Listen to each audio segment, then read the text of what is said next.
The Kenyan economy is projected to grow by 6.1% over the medium term. The figure will be an increase from a 5.5% growth in 2021 to 2022 fiscal period. However, speaking during the public hearing for the 2023 to 2024 medium-term budget preparation at Kenyatta International Convention Center on Wednesday, the National Treasury and Economic Planning Cabinet Secretary warned that the growth prospects could be disrupted if some situations like the Russia-Ukraine conflict remained constant. Kabila with the report.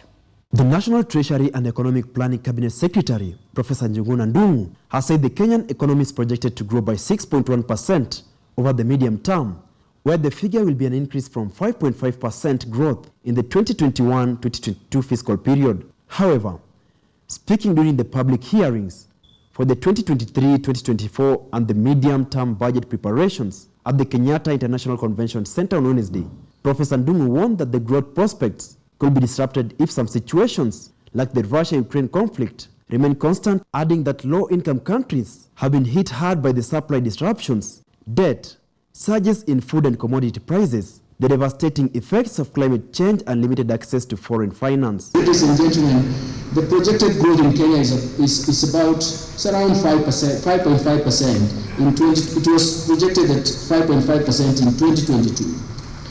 And right now, we think that it can go to 6.0%. Ladies and gentlemen, let me tell you that from the literature and all the things that I've read through, the outlook for 2023 is not looking very good.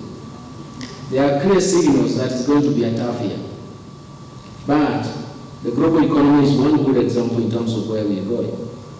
Multiple factors are likely to come into play and affect the growth prospects across the globe.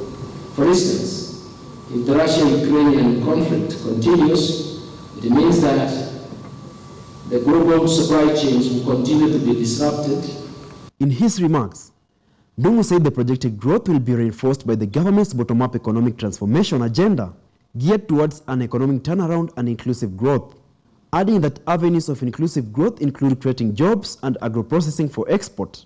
Furthermore, the government will put emphasis on aggressive revenue mobilization, including policy measures to bring on board additional revenue.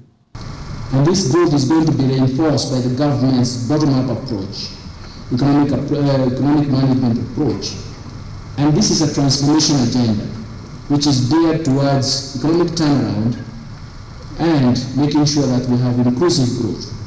For me, that is very, very important. Avenues of inclusive growth will include creating jobs, agro-processing, and creating export markets. That is going to be very, very critical. The chairperson of National Assembly's Budget and Appropriations Committee, Ndindi Nyoro, State Department for Economic Planning PS James Mohati, and his National Treasury counterpart Chris Kiptoo also addressed the meeting. Nyoro said that the 2023-2024 budget is being prepared in a difficult economic situation.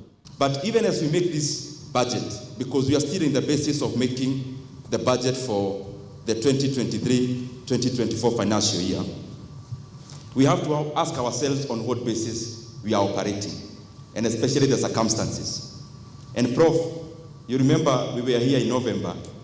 Unfortunately, the conditions that were there then are the same conditions we have today. Most of President Ruto's programs are aimed at fast-tracking economic recovery and lowering the high cost of living. Ruto has been putting pressure on the Kenya Revenue Authority to aggressively collect taxes. Revenues are expected to increase to 2.9 trillion Kenyan shillings compared to 2.82 trillion shillings given in the 2022 budget policy statement.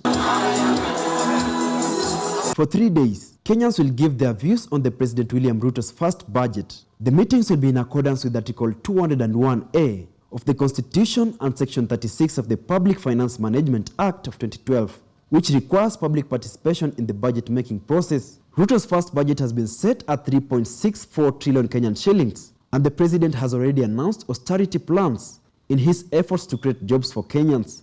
The 3.64 trillion Kenyan shillings budget is an increase from the earlier estimate of 3.55 trillion Kenyan shillings.